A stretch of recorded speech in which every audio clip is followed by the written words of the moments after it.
Hey man, welcome back. I'm at William and Mary, one of my favorite spots. I come here every year. They got an amazing campus kitchen, an amazing student body. But I'll tell you, man, one of the things I'm joined here by Scott, and I was here a couple of years ago, and over lunch, somebody just casually said, one of my roommates ran for city council, and it made me stop. And in fact, rather than me telling the story, please, man, if you wouldn't mind, Scott. Scott, by the way, is the first student elected to the city council here in Williamsburg, Virginia. But it's a great story, so please give us some history. Well, it was spring of my junior year. Some friends approached me about running for council. It was during exams, and I told them they were crazy. So they left me alone for the summer. And it just so happened that got to stay in Williamsburg all summer, taking classes.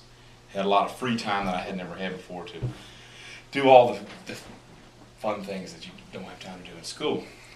Kind of got to really enjoy the area. So by that fall, I knew I'd loved William and Mary for a long time, but Right. I was like, Williamsburg, it's a great place. And this is your senior year, right? So, you're right.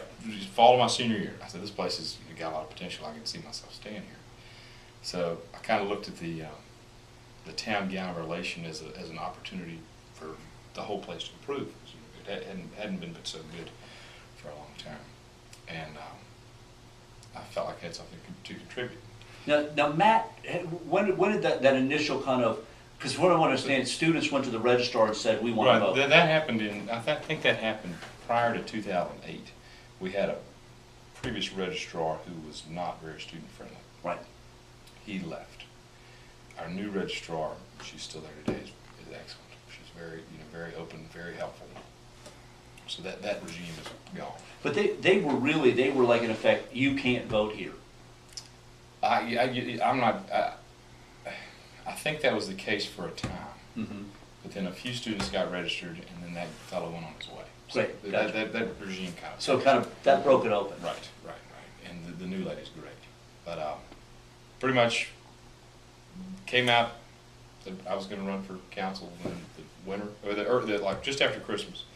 And I'm not very politically cunning, but I had several friends that were. I just more or less turned them loose, and they figured out the whole mechanical aspect, and I just kind of came up with the vision and knocked on 80% of the doors in the city. That's fantastic. Registered a bunch of students to vote. One of my best friends, Andrew Blasey, set up a great mechanical system for the day of election. Right. Making personal calls to our registered student voters with a group of about 20 people in a room on their cell phones, just calling people all day. I got the first text message at 6:30 in the morning, and I got a bunch of text messages saying, "Scott, your campaign woke me up." So oh, right. Cool. It started early, it went all day, and we hit our number by about 3 o'clock. I didn't know that at the time. They wanted to keep me in the dark. But by the time polls closed, things were. Well, now this is interesting because this must have demonstrated the potential. Right. Of the student body to once they saw they could elect one, you got another election coming up, right? So now is there a move to get other students to run? It's kind of to be determined.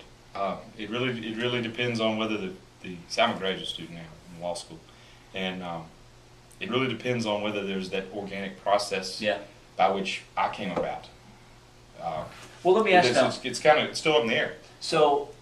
Again, what interests me is, again, you think about it, 90 million young men and people under 25 in America. So every single university full of a generation raised to in service, and again, coming out with a good degree, a brain full of ideas. Exactly. And this idea of saying, in effect, rather than wait, now, let's start to exercise, let's get out there and vote, but let's try new ideas. I mean, so Sure. What have you brought to the city council? Well, the most basic thing I brought is just, for years, the college kind of looked across the fence at the city, that's administratively and students and neighbors, and kind of viewed them as the other. And by my kind of crossing that fence, everyone is really relaxed. We're sharing information. The college and the city, college proper and the city proper, communicate now on a level that's unprecedented. That town and gown it's everything. The tension has relaxed that's to cool. a great degree, and that's kind of the broad benefit. Mm-hmm. But as far as specifics go, I've been able to bring several things forward. I've been telling you this is the most progressive fall for Williamsburg. We've got homecoming block party party that mixes alumni and current students, which is in the college's strategic plan that the city and the Alumni Association partnered on, which is a big move.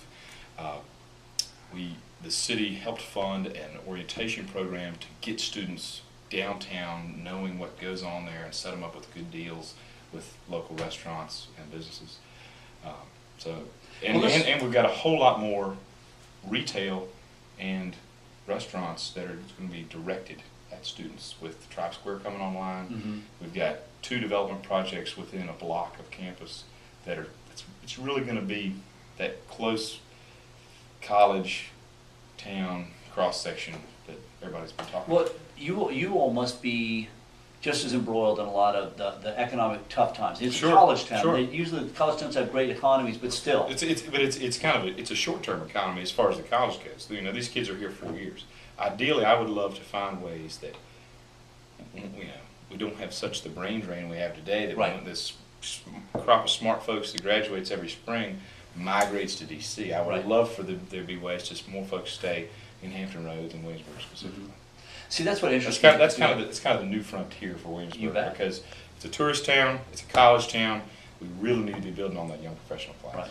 So again, that's what interests me, this idea of a younger generation saying, look, there's assets in the community, whether they're nonprofits, whether they're the students, whether they're the older people who Right. retired here. These are assets. Let's not view them, let's not see Williamsburg as just a pass-through. Right. Let's start to really look at what we have and use it a little bit more effectively. Sure. I mean, I love that students, more and more students are starting to view this as their 4-year home, different than a place they just spend 9 months.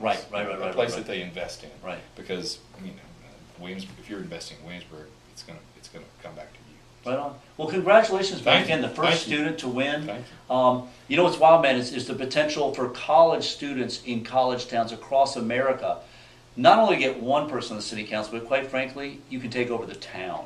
And that's another episode. I'll see you down the road.